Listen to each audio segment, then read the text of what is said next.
ਓਮ ਸ਼ਾਂਤੀ। ਅੱਜ ਬਾਬਾ ਦੇ 20/11/2020 ਦੇ ਮਹਾਵਚਨ।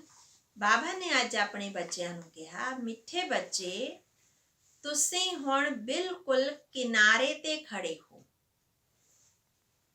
ਤੁਹਾਨੂੰ ਹੁਣ ਇਸ ਪਾਰ ਤੋਂ ਉਸ ਪਾਰ ਜਾਣਾ ਹੈ, ਘਰ ਜਾਣ ਦੀ ਤਿਆਰੀ ਕਰਨੀ ਹੈ। ਫਿਰ ਬਾਬਾ ਨੇ ਪ੍ਰਸ਼ਨ ਪੁੱਛਿਆ, ਕਿਹੜੀ ਇੱਕ ਗੱਲ ਯਾਦ ਰੱਖੋ ਤਾਂ ਅਵਸਥਾ ਅਚਲ ਅਡੋਲ ਬਣ ਜਾਵੇਗੀ। ਉੱਤਰ ਵਿੱਚ ਬਾਬਾ ਨੇ ਕਿਹਾ, ਬੀਤੀ ਸੋ ਬੀਤੀ, ਹਨਾ, ਜੋ ਬੀਤ ਗਿਆ, ਬੀਤੀ ਸੋ ਬੀਤੀ। ਬੀਤੀ ਦਾ ਚਿੰਤਨ ਨਹੀਂ ਕਰਨਾ ਹੈ, ਅੱਗੇ ਵਧਦੇ ਜਾਣਾ ਹੈ। ਸਦਾ ਇੱਕ ਹੀ ਤਰਫ ਦੇਖਦੇ ਰਹੋ ਤਾਂ ਅਵਸਥਾ ਅਚਲ ਅਡੋਲ ਹੋ ਜਾਵੇਗੀ। ਤੁਸੀਂ ਹੁਣ ਕਲਯੁਗ ਦੀ ਹੱਦ ਛੱਡ ਦਿੱਤੀ, ਫਿਰ ਅੰਤ ਪਿਛਾੜੀ ਦੀ ओर ਕਿਉਂ ਦੇਖਦੇ ਹੋ। ਬਾਬਾ ਕਹਿੰਦੇ ਪਿੱਛੇ ਮੁੜ ਕੇ ਕਿਉਂ ਦੇਖਦੇ ਹੋ। ਉਸ ਵਿੱਚ ਜਰਾ ਵੀ ਬੁੱਧੀ ਨਾ ਜਾਵੇ, ਇਹ ਹੈ ਸੂਖਸ਼ਮ ਪੜਾਈ। ਓਮ ਸ਼ਾਂਤੀ। ਅੱਗੇ ਬਾਬਾ ਨੇ ਕਿਹਾ, ਦਿਨ ਬਦਲਦੇ ਜਾਂਦੇ ਹਨ, ਸਮਾਂ ਪਾਸ ਹੁੰਦਾ ਜਾਂਦਾ ਹੈ। ਹੁਣ ਵਿਚਾਰ ਕਰੋ, ਸਤਯੁਗ ਤੋਂ ਲੈ ਕੇ ਸਮਾਂ ਪਾਸ ਹੁੰਦੇ ਹੁੰਦੇ ਹੁਣ ਆ ਕੇ ਕਲਯੁਗ ਦੇ ਵੀ ਕਿਨਾਰੇ ਤੇ ਖੜੇ ਹੋ।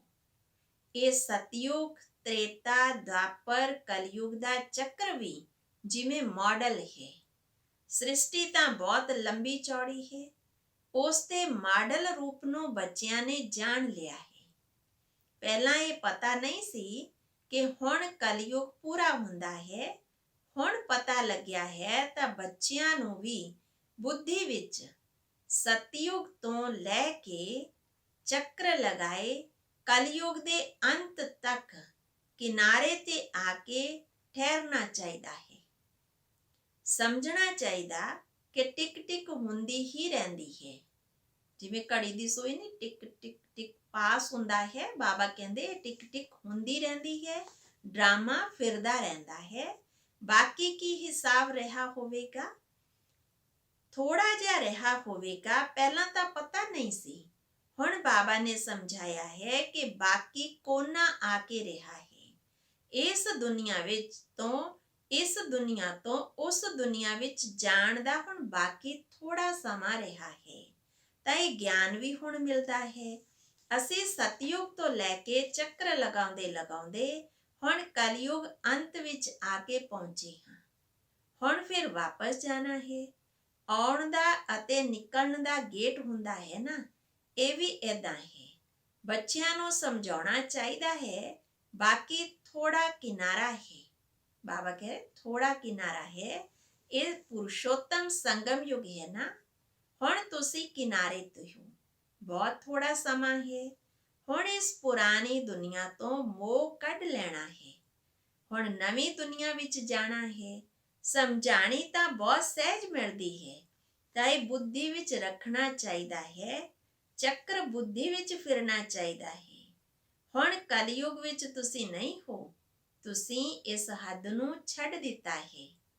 ਫਿਰ ਉਸ ਤਰਫ ਵਾਲਿਆਂ ਨੂੰ ਯਾਦ ਕਿਉਂ ਕਰਦੇ ਹੋ। ਕਈ ਵਾਰ ਬੀਤੀਆਂ ਗੱਲਾਂ ਯਾਦ ਆਉਂਦੀਆਂ ਨਾ, ਫਲਾਣੇ ਨੇ ਏਦਾਂ ਕੀਤਾ, ਫਲਾਣੇ ਨੇ ਏਦਾਂ ਕੀਤਾ। ਤਾਂ ਬਾਬਾ ਕਹਿ ਰਹੇ, ਜਦੋਂ ਤੁਸੀਂ ਉਹ ਕਿਨਾਰਾ ਹੀ ਛੱਡ ਦਿੱਤਾ, ਤੁਸੀਂ ਪਿੱਛੇ ਮੁੜ ਕੇ ਕਿਉਂ ਦੇਖਦੇ ਹੋ। ਬੁੱਧੀ ਯੋਗ ਵਿਕਾਰੀ ਦੁਨੀਆ ਵਿੱਚ ਕਿਉਂ ਲਗਾਈਏ। ਇਹ ਬੜੀਆਂ ਸੂਖਸ਼ਮ ਗੱਲਾਂ ਹਨ। ਬਾਬਾ ਜਾਣਦੇ ਹਨ, ਕੋਈ ਤਾਂ ਰੁਪਏ ਤੋਂ ਇੱਕ ਆਨਾ ਵੀ ਨਹੀਂ ਸਮਝਦੇ। ਬਾਬਾ ਕਹਿੰਦੇ ਸੁਣਿਆ ਅਤੇ ਭੁੱਲ ਜਾਂਦੇ ਹਨ। ਤੁਹਾਨੂੰ ਪਿੱਛੇ ਮੁੜ ਕੇ ਨਹੀਂ ਦੇਖਣਾ ਚਾਹੀਦਾ। ਬੁੱਧੀ ਤੋਂ ਕੰਮ ਲੈਣਾ ਹੈ ਨਾ। ਅਸੀਂ ਪਾਰ ਨਿਕਲ ਗਏ, ਫਿਰ ਪਿੱਛੇ ਮੁੜ ਕੇ ਦੇਖੀਏ ਹੀ ਕਿਉਂ। ਬੀਤ ਗਿਆ ਸੋ ਬੀਤ ਗਿਆ। ਬਾਬਾ ਕਹਿੰਦੇ ਕਿੰਨੀਆਂ ਗੱਲਾਂ, ਮਹੀਨ ਗੱਲਾਂ ਬਾਬਾ ਸਮਝਾਉਂਦੇ ਹਨ। ਫਿਰ ਵੀ ਬੱਚਿਆਂ ਦਾ ਜਿਹੜਾ ਬਾਬਾ ਕਹਿੰਦੇ ਮੂੰਹ ਹੈ ਨਾ, ਉਹ ਪਿੱਛੇ ਹੀ ਕਿਉਂ ਲਟਕਿਆ ਹੋਇਆ ਹੈ। ਮਨਾ ਕੰਧਾ ਜਿਹੜਾ ਹੈ ਉਹ ਬਾਰ-ਬਾਰ ਪਿੱਛੇ ਹੀ ਜਾਂਦਾ ਹੈ। ਕਿਉਂ? ਕਿਉਂਕਿ ਪਿੱਛੇ ਦੀਆਂ ਗੱਲਾਂ ਜ਼ਿਆਦਾ ਰਿਪੀਟ ਕਰਦੇ ਹਾਂ, ਜਿਸ ਨਾਲ ਸ਼ਕਤੀ ਨਸ਼ਟ ਹੁੰਦੀ ਹੈ। ਬਾਬਾ ਪੁਰਾਣੀ ਦੁਨੀਆ ਤੋਂ ਵੈਰਾਗ ਦਿਵਾਉਂਦੇ ਹਨ। ਨਵੀਂ ਦੁਨੀਆ ਸਾਹਮਣੇ ਖੜੀ ਹੈ, ਪੁਰਾਣੀ ਦੁਨੀਆ ਤੋਂ ਵੈਰਾਗ। ਤਾਂ ਵਿਚਾਰ ਕਰੋ ਇਹੋ ਜਿਹੀ ਸਾਡੀ ਅਵਸਥਾ ਹੈ। ਬਾਬਾ ਕਹਿੰਦੇ ਬੱਚੇ ਬੀਤ ਗਈ ਸੋ ਬੀਤ ਗਈ, ਬੀਤੀ ਗੱਲ ਦਾ ਚਿਤੋ ਨਹੀਂ। ਪੁਰਾਣੀ ਦੁਨੀਆ ਵਿੱਚ ਕੋਈ ਵੀ ਆਸ਼ ਨਹੀਂ ਰੱਖੋ। ਹੁਣ ਤਾਂ ਇੱਕੋ ਹੀ ਆਸ਼ ਉੱਚੀ ਰੱਖਣੀ ਹੈ ਕਿ ਅਸੀਂ ਚੱਲੀਏ ਸੁਖ ਧਾਮ। ਬੁੱਧੀ ਵਿੱਚ ਸੁਖ ਧਾਮ ਹੀ ਯਾਦ ਰਹਿਣਾ ਚਾਹੀਦਾ ਹੈ, ਪਿੱਛੇ ਕਿਉਂ ਫਿਰਨਾ ਚਾਹੀਦਾ ਹੈ। ਪਰੰਤੂ ਬਹੁਤਿਆਂ ਦੀ ਪਿੱਠ ਹੀ ਮੁੜ ਜਾਂਦੀ ਹੈ, ਮਨਾ ਪਿੱਛੇ ਦੇਖਦੇ ਹਨ। ਤਾਂ ਬਾਬਾ ਕਹਿ ਰਹੇ ਹੁਣ ਤੁਸੀਂ ਪੁਰਸ਼ੋਤਮ ਸੰਗਮ ਯੁਕਤੇ ਹੋ, ਪੁਰਾਣੀ ਦੁਨੀਆ ਤੋਂ ਕਿਨਾਰਾ ਕਰ ਲਿਆ ਹੈ। ਤਾਂ ਇਹ ਗਿਆਨ ਦੀ ਸਮਝ ਹੈ ਨਾ, ਕਿਤੇ ਵੀ ਠਹਿਰਨਾ ਨਹੀਂ ਹੈ, ਕਿਤੇ ਦੇਖਣਾ ਨਹੀਂ ਹੈ। ਮਨਾ ਆਸ-ਪਾਸ ਵਾਲਿਆਂ ਨੂੰ ਨਹੀਂ ਦੇਖਣਾ ਹੈ, ਇੱਧਰ ਉੱਧਰ ਬੁੱਧੀ ਨਹੀਂ ਜਾਣੀ ਚਾਹੀਦੀ। ਬਾਬਾ ਕਹਿੰਦੇ ਰੁਕ ਨਾ ਜਾਓ ਪੁਰਸ਼ਾਰਥ ਵਿੱਚ, ਕਿਤੇ ਵੀ ਠਹਿਰਨਾ ਨਹੀਂ ਹੈ, ਕਿਤੇ ਵੀ ਦੇਖਣਾ ਨਹੀਂ ਹੈ, ਬੀਤੀ ਨੂੰ ਯਾਦ ਨਹੀਂ ਕਰਨਾ ਹੈ। ਬਾਬਾ ਕਹਿੰਦੇ ਹਨ ਅੱਗੇ ਵਧਦੇ ਜਾਓ, ਪਿਛਾੜੀ ਨੂੰ ਨਾ ਦੇਖੋ, ਇੱਕ ਤਰਫ ਹੀ ਦੇਖਦੇ ਰਹੋ ਤਾਂ ਅਚਲ ਅਡੋਲ ਸਥਿਰ ਅਵਸਥਾ ਰਹਿ ਸਕਦੀ ਹੈ। ਉਸ ਸਮੇਂ ਦੇਖਦੇ ਰਹੋਗੇ, ਉਸ ਤਰਫ ਦੇਖਦੇ ਰਹੋਗੇ ਤਾਂ ਪੁਰਾਣੀ ਦੁਨੀਆ ਦੇ ਮਿੱਤਰ ਸੰਬੰਧੀ ਆਦਿ ਯਾਦ ਆਉਂਦੇ ਰਹਿਣਗੇ। ਨੰਬਰਵਾਰ ਤਾਂ ਹਨ। ਅੱਜ ਦੇਖੋ ਤਾਂ ਬਹੁਤ ਅੱਛਾ ਚੱਲ ਰਿਹਾ ਹੈ, ਕੱਲ ਡਿੱਗ ਪੈਂਦਾ ਹੈ ਤਾਂ ਦਿਲ ਇੱਕਦਮ ਹਟ ਜਾਂਦੀ ਹੈ, ਮਨ ਨੀਚੇ ਗਿਰਾਵਟ 'ਚ ਚਲੀ ਜਾਂਦੀ ਅਵਸਥਾ। ਐਦਾਂ ਦੀ ਗ੍ਰਹਿਚਾਰੀ ਬੈਠ ਜਾਂਦੀ ਜੋ ਮੁਰਲੀ ਸੁਣਨ ਦੀ ਵੀ ਦਿਲ ਨਹੀਂ ਹੁੰਦੀ। ਤਾਂ ਵਿਚਾਰ ਕਰੋ ਐਦਾਂ ਹੁੰਦਾ ਹੈ ਨਾ। ਬਾਬਾ ਕਹਿੰਦੇ ਹਨ ਹੁਣ ਤੁਸੀਂ ਸੰਗਮ ਯੁਗ ਤੇ ਖੜੇ ਹੋ ਤਾਂ ਰੁੱਖ ਹਮੇਸ਼ਾ ਅੱਗੇ ਹੀ ਰੱਖਣਾ ਚਾਹੀਦਾ ਹੈ, ਤਾਂ ਖੁਸ਼ੀ ਵੀ ਹੋਵੇਗੀ। ਆਤਮਾਵਾਂ ਜਾਂਦੀਆਂ ਹੋ ਤੁਸੀਂ ਆਪਣੇ ਸਵੀਟ ਹੋਮ, ਇਹ ਯਾਦ ਰਹਿਣ ਨਾਲ ਵੀ ਖੁਸ਼ੀ ਤੁਹਾਨੂੰ ਅਚਲ ਅਡੋਲ ਬਣਾ ਦੇਵੇਗੀ। ਇਹ ਵਿਚਾਰ ਸਾਗਰ ਮੰਥਨ ਕਰਦੇ ਰਹਿਣਾ ਹੈ। ਇਹ ਤਾਂ ਬੁੱਧੀ ਦੀ ਗੱਲ ਹੈ। ਅਸੀਂ ਆਤਮਾ ਜਾ ਰਹੇ ਹਾਂ। ਚਾਰਟ ਵੀ ਬੱਚੇ ਲਿਖਣਾ ਭੁੱਲ ਜਾਂਦੇ ਹਨ। ਅੱਗੇ ਬਾਬਾ ਕਹਿ ਰਹੇ ਕਿ ਬਾਬਾ ਇੰਨਾ ਸਮਝਾਉਂਦੇ ਹਨ, ਪਰੰਤੂ ਬੱਚੇ ਚਾਰਟ ਵੀ ਲਿਖਣਾ ਭੁੱਲ ਜਾਂਦੇ ਹਨ। ਆਪਣੇ ਦਿਲ ਤੇ ਹੱਥ ਰੱਖ ਕੇ ਦੇਖੋ ਕਿ ਬਾਬਾ ਜੋ ਕਹਿੰਦੇ ਹਨ ਕਿ ਆਪਣੇ ਨੂੰ ਐਦਾਂ ਸਮਝੋ ਕਿ ਅਸੀਂ ਨਜ਼ਦੀਕ ਕਿਨਾਰੇ ਤੇ ਖੜੇ ਹਾਂ, ਕਿ ਸਾਡੀ ਐਦਾਂ ਦੀ ਅਵਸਥਾ ਹੈ। ਬੁੱਧੀ ਵਿੱਚ ਇੱਕ ਬਾਬਾ ਦੀ ਯਾਦ ਹੋਵੇ। ਬਾਬਾ ਯਾਦ ਦੀ ਯਾਤਰਾ ਵੱਖ-ਵੱਖ ਪ੍ਰਕਾਰ ਨਾਲ ਸਿਖਾਉਂਦੇ ਰਹਿੰਦੇ ਹਨ। ਇਸ ਯਾਦ ਦੀ ਯਾਤਰਾ ਵਿੱਚ ਹੀ ਮਸਤ ਰਹਿਣਾ ਹੈ। ਬਸ ਹੁਣ ਅਸੀਂ ਜਾਣਾ ਹੈ। ਇੱਥੇ ਤਾਂ ਸਾਰੇ ਝੂਠੇ ਸੰਬੰਧ ਹਨ, ਸੱਚਾ ਸਤਯੁਗ ਦਾ ਸੰਬੰਧ ਹੈ। ਤਾਂ ਆਪਣੇ ਨੂੰ ਦੇਖੋ ਕਿ ਅਸੀਂ ਕਿੱਥੇ ਖੜੇ ਹਾਂ। ਸਤਯੁਗ ਤੋਂ ਲੈ ਕੇ ਬੁੱਧੀ ਵਿੱਚ ਇਸ ਚੱਕਰ ਨੂੰ ਯਾਦ ਕਰੋ। ਤੁਸੀਂ ਸਵੈਦਰਸ਼ਨ ਚੱਕਰਧਾਰੀ ਹੋ ਨਾ। ਕਈ ਤਾਂ ਬੱਚੇ ਆਪਣਾ ਸਮਾਂ ਬਹੁਤ ਬਰਬਾਦ ਕਰਦੇ ਹਨ, ਮਤਲਬ ਪੁਰਾਣੀਆਂ ਗੱਲਾਂ ਨੂੰ ਯਾਦ ਕਰ ਕਰਕੇ ਬੜਾ ਸਮਾਂ ਬਰਬਾਦ ਕਰਦੇ ਹਨ। 5-10 ਮਿੰਟ ਵੀ ਮੁਸ਼ਕਲ ਯਾਦ ਵਿੱਚ ਰਹਿੰਦੇ ਹੋਣਗੇ। ਸੁਦਰਸ਼ਨ ਚੱਕਰਧਾਰੀ ਤਾਂ ਸਾਰਾ ਦਿਨ ਬਣਨਾ ਚਾਹੀਦਾ ਹੈ ਨਾ, ਐਦਾਂ ਤਾਂ ਹੈ ਨਹੀਂ। ਬਾਬਾ ਵੱਖ-ਵੱਖ ਤਰੀਕੇ ਨਾਲ ਕਿੰਨਾ ਪਿਆਰ ਨਾਲ ਸਮਝਾਉਂਦੇ ਹਨ। ਆਤਮਾ ਦੀ ਗੱਲ ਹੈ, ਤੁਹਾਡੀ ਬੁੱਧੀ ਵਿੱਚ ਚੱਕਰ ਫਿਰਦਾ ਰਹਿੰਦਾ ਹੈ। ਬੁੱਧੀ ਵਿੱਚ ਇਹ ਯਾਦ ਕਿਉਂ ਨਹੀਂ ਰਹਿਣੀ ਚਾਹੀਦੀ। ਅਸੀਂ ਹੁਣ ਕਿਨਾਰੇ ਤੇ ਖੜੇ ਹਾਂ, ਇਹ ਕਿਨਾਰਾ ਬੁੱਧੀ ਵਿੱਚ ਕਿਉਂ ਨਹੀਂ ਯਾਦ ਰਹਿਣਾ ਚਾਹੀਦਾ। ਤੁਹਾਡੀ ਬੁੱਧੀ ਸਾਰਾ ਚੱਕਰ ਲਗਾਏ ਹੁਣ ਆ ਕੇ ਕਿਨਾਰੇ ਤੇ ਖੜੀ ਰਹਿਣੀ ਚਾਹੀਦੀ ਹੈ। ਹੋਰ ਕੋਈ ਵੀ ਵਾਤਾਵਰਣ ਦਾ ਝੰਜਟ ਨਾ ਰਹੇ। ਵਾਤਾਵਰਣ ਬੇਸ਼ੱਕ ਕਿਦਾਂ ਦਾ ਵੀ ਹੋਵੇ, ਲੇਕਿਨ ਆਤਮਾ ਦੇ ਅੰਦਰ ਪਾਵਰ ਹੋਣੀ ਚਾਹੀਦੀ ਹੈ। ਦਿਨ ਪ੍ਰਤੀ ਦਿਨ ਤੁਹਾਨੂੰ ਬੱਚਿਆਂ ਨੂੰ ਸ਼ਾਂਤੀ ਵਿੱਚ ਹੀ ਜਾਣਾ ਹੈ।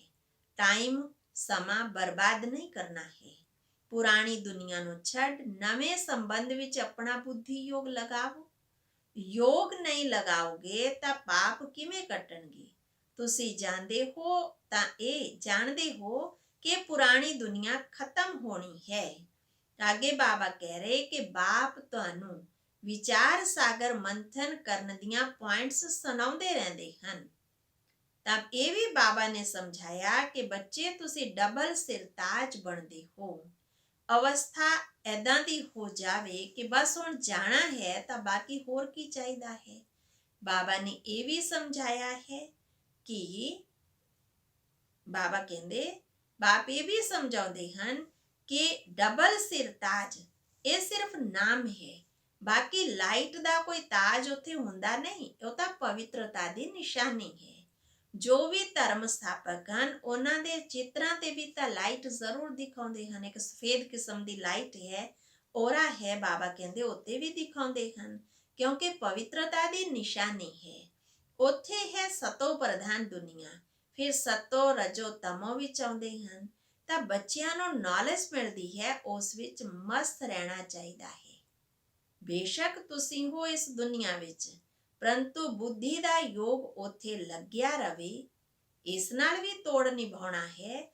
ਜੋ ਇਸ ਕੁੱਲ ਦੇ ਹੋਣਗੇ ਉਹ ਨਿਕਲ ਆਉਣਗੇ। ਬਾਬਾ ਕਹਿੰਦੇ ਯਾਦ ਦੀ ਯਾਤਰਾ ਵਿੱਚ ਲੱਗ ਜਾਣਾ ਹੈ। ਸਾਰਾ ਇਮਤਿਹਾਨ ਹੈ ਹੀ ਯਾਦ ਦੀ ਯਾਤਰਾ ਦਾ। ਯਾਦ ਦੀ ਯਾਤਰਾ ਵਿੱਚ ਲੱਗ ਜਾਓ, ਬਾਕੀ ਸਾਰੇ ਧੰਦਾ ਦੋਰੀ ਛੱਡ ਇਸ ਯਾਦ ਵਿੱਚ ਬੈਠ ਜਾਈਏ। ਭੋਜਨ ਤਾਂ ਖਾਣਾ ਹੀ ਹੈ ਨਾ, ਤਾਂ ਧੰਦਾ ਤੋਰੀ ਤਾਂ ਨਹੀਂ ਛੱਡ ਸਕਦੇ। ਧੰਦਾ ਤੋਰੀ ਕਰਦੇ ਹੋਏ ਵੀ ਜੋ ਸਮਾਂ ਮਿਲਦਾ ਹੈ ਉਹਨੂੰ ਬਰਬਾਦ ਨਾ ਕਰਕੇ ਯਾਦ ਵਿੱਚ ਲੱਗ ਜਾਈਏ। ਚੰਗੀ ਤਰ੍ਹਾਂ ਯਾਦ ਵਿੱਚ ਰਹੀਏ ਤਾਂ ਇਸ ਖੁਸ਼ੀ ਵਰਗੀ ਕੋਈ ਖੁਰਾਕ ਨਹੀਂ। ਇਹ ਲਗਨ ਲੱਗੀ ਰਹੇ ਕਿ ਅਸੀਂ ਜਾਂਦੇ ਹਾਂ, 21 ਜਨਮਾਂ ਦਾ ਰਾਜ ਭਾਗ ਮਿਲਦਾ ਹੈ, ਤਾਂ ਲਾਟਰੀ ਮਿਲਣ ਵਾਲੇ ਨੂੰ ਤਾਂ ਕਿੰਨਾ ਖੁਸ਼ੀ ਦਾ ਪਾਰਾ ਚੜ੍ਹਦਾ ਹੈ। ਤੁਹਾਨੂੰ ਮਿਹਨਤ ਕਰਨੀ ਹੈ, ਕਿਉਂਕਿ ਇਹ ਬਹੁਤ ਅੰਤਿਮ ਕੀਮਤੀ ਜੀਵਨ ਹੈ। ਅੱਛਾ, ਫਿਰ ਬਾਬਾ ਨੇ ਬੱਚਿਆਂ ਨੂੰ ਯਾਦ ਪਿਆਰ ਦਿੱਤਾ। ਮਿੱਠੇ ਮਿੱਠੇ ਸਿੱਕੇ ਲੱਦੇ ਬੱਚਿਆਂ ਪ੍ਰਤੀ ਮਾਤ ਪਿਤਾ ਬਾਪ ਦਾਦਾ ਦਾ ਯਾਦ ਪਿਆਰ ਅਤੇ ਗੁੱਡ ਮਾਰਨਿੰਗ। ਰੂਹਾਨੀ ਬਾਪ ਦੀ ਰੂਹਾਨੀ ਬੱਚਿਆਂ ਨੂੰ ਨਮਸਤੇ। ਧਾਰਨਾ ਲਈ ਮੁੱਖ ਸਾਰ ਹੈ, ਪਿੱਛੇ ਮੁੜ ਕੇ ਨਹੀਂ ਦੇਖਣਾ ਹੈ। ਕਿਸੇ ਵੀ ਗੱਲ ਵਿੱਚ ਠਹਿਰ ਨਹੀਂ ਜਾਣਾ ਹੈ। ਇੱਕ ਬਾਬਾ ਦੀ ਤਰਫ ਦੇਖਦੇ ਹੋਏ ਆਪਣੀ ਅਵਸਥਾ ਇੱਕ ਰਸ ਬਣਾਉਣੀ ਹੈ। ਦੂਸਰਾ ਹੈ, ਬੁੱਧੀ ਵਿੱਚ ਯਾਦ ਰੱਖਣਾ ਹੈ ਕਿ ਅਸੀਂ ਹੁਣ ਕਿਨਾਰੇ ਤੇ ਖੜੇ ਹਾਂ, ਘਰ ਜਾਣਾ ਹੈ। ਗਫਲਤ ਛੱਡ ਦੇਣੀ ਹੈ। ਆਪਣੀ ਅਵਸਥਾ ਜਮਾਉਣ ਦੀ ਗੁਪਤ ਮਿਹਨਤ ਕਰਨੀ ਹੈ। ਵਰਦਾਨ ਹੈ ਬਾਬਾ ਦਾ, ਵਿਹੰਗ ਮਾਰਗ ਦੀ ਸੇਵਾ ਦੁਆਰਾ, ਵਿਹੰਗ ਮਾਰਗ ਮਾਨਾ ਬੇਹੱਦ ਦੀ ਸੇਵਾ ਦੁਆਰਾ ਵਿਸ਼ਵ ਪਰਿਵਰਤਨ ਦੇ ਕੰਮ ਨੂੰ ਸੰਪੰਨ ਕਰਨ ਵਾਲੇ ਸੱਚੇ ਸੇਵਾਧਾਰੀ ਭਵ। ਵਿਸਤਾਰ ਵਿੱਚ ਬਾਬਾ ਨੇ ਕਿਹਾ, ਬੇਹੱਦ ਮਾਰਗ ਦੀ ਸੇਵਾ ਕਰਨ ਦੇ ਲਈ ਸੰਗਠਿਤ ਰੂਪ ਵਿੱਚ ਰੂਪ ਅਤੇ ਬਸੰਤ, ਇਹਨਾਂ ਦੋਨਾਂ ਗੱਲਾਂ ਦਾ ਸੰਤੁਲਨ ਚਾਹੀਦਾ ਹੈ। ਜਿਵੇਂ ਰੂਪ ਬਸੰਤ ਦੇ ਤੋਂ ਇੱਕ ਸਮੇਂ ਵਿੱਚ ਅਨੇਕ ਆਤਮਾ ਨੂੰ ਸੁਨੇਹਾ ਦੇਣ ਦਾ ਕੰਮ ਕਰਦੇ ਹੋ, ਏਦਾਂ ਹੀ ਬਾਬਾ ਕਹਿੰਦੇ ਜਿਵੇਂ ਵਸੰਤ ਰੂਪ ਵਿੱਚ ਇੱਕ ਸਮੇਂ ਤੇ ਹੀ ਅਨੇਕ ਆਤਮਾ ਨੂੰ ਸੁਨੇਹਾ ਦੇਣ ਦਾ ਕੰਮ ਕਰਦੇ ਹੋ, ਏਦਾਂ ਹੀ ਰੂਪ ਅਰਥਾਤ ਯਾਦ ਦੇ ਬਲ ਦੁਆਰਾ, ਸ੍ਰੇਸ਼ਟ ਸੰਕਲਪ ਦੇ ਬਲ ਦੁਆਰਾ ਵਿਹੰਗ ਮਾਰਗ ਦੀ ਸੇਵਾ ਕਰੋ। ਇਸ ਦੀ ਵੀ ਇਨਵੈਂਸ਼ਨ ਕੱਢੋ, ਕਾਢ ਕੱਢੋ। ਬਾਬਾ ਕਹਿੰਦੇ ਨਾਲ ਨਾਲ ਸੰਗਠਿਤ ਰੂਪ ਵਿੱਚ ਦ੍ਰਿੜ ਸੰਕਲਪ ਤੋਂ ਪੁਰਾਣੇ ਸੰਸਕਾਰ, ਸੁਭਾਅ ਅਤੇ ਪੁਰਾਣੀ ਚਲਣ ਦੇ ਤਿਲ ਜਾਂ ਜੌਂ ਯੱਗ ਵਿੱਚ ਸਵਾਹਾ ਕਰੋ। ਹਨਾ, ਛੋਟੀਆਂ ਤੋਂ ਛੋਟੀਆਂ ਕਮਜ਼ੋਰੀਆਂ ਵੀ ਯੱਗ ਵਿੱਚ ਸਵਾਹਾ ਕਰੋ, ਤਾਂ ਵਿਸ਼ਵ ਪਰਿਵਰਤਨ ਦਾ ਕੰਮ ਸੰਪੰਨ ਹੋਵੇਗਾ ਅਤੇ ਯੱਗ ਦੀ ਸਮਾਪਤੀ ਹੋਵੇਗੀ। ਸਲੋਗਨ ਹੈ, ਬਾਲਕ ਅਤੇ ਮਾਲਿਕਪਣ ਦੇ ਬੈਲੈਂਸ ਦੁਆਰਾ ਪਲਾਨ ਨੂੰ ਪ੍ਰੈਕਟੀਕਲ ਵਿੱਚ ਲੈ ਕੇ ਆਓ। ਅੱਛਾ, ਓਮ ਸ਼ਾਂਤੀ।